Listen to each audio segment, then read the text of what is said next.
There are many stories about Sargon. One of the oldest stories says that he had no parents. He just floated down the Euphrates River in a basket when he was a baby. The basket got stuck in the reeds at the edge of the river near a city state called Kish. One of the servants of the king of Kish happened to be down at the river, getting water in a jug. He heard a strange sound. Where was that sound coming from? The servant saw a basket.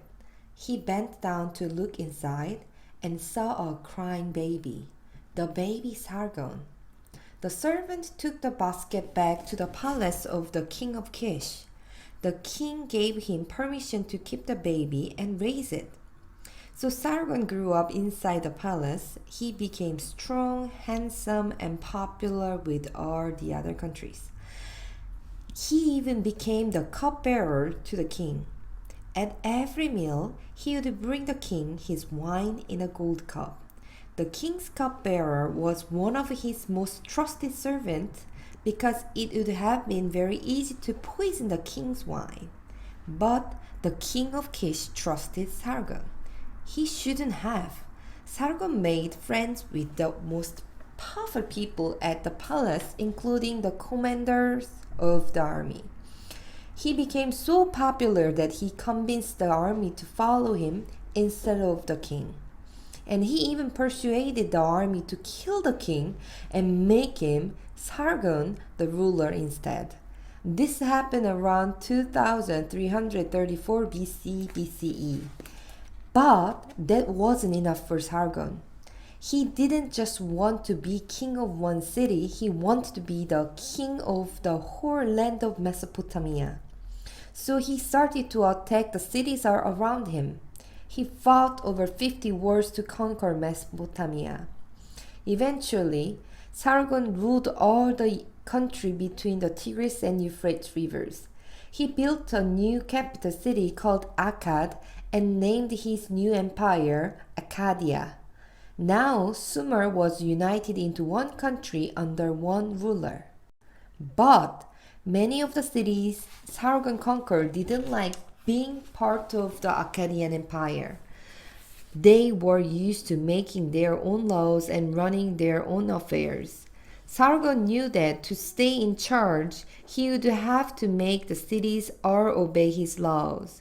So he used his army to force all the Akkadian cities to follow him. He sent soldiers from the Akkadian army to live in each conquered city. They made sure that the people who lived in the city were following Sargon's laws instead of their own. If the conquered cities didn't obey, the soldiers punished them. This is called a military dictatorship. Military means having to do with the army. A dictatorship is when people have to obey the government without asking any questions.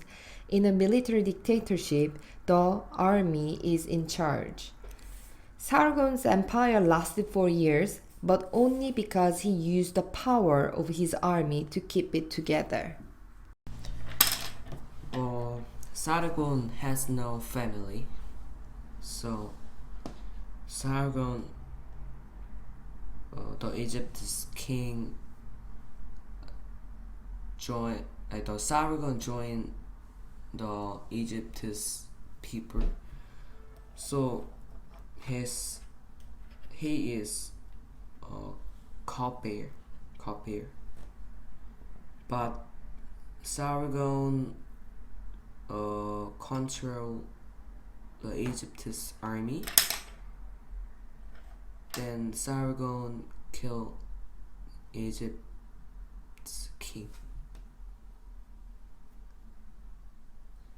And he conquered, it was not enough for him, so he conquered all the other cities. And people didn't like Sargon. But he could control people because he used his power of the army. So do you think he is a good king or a bad king? I think he's bad Because because he killed many people. good.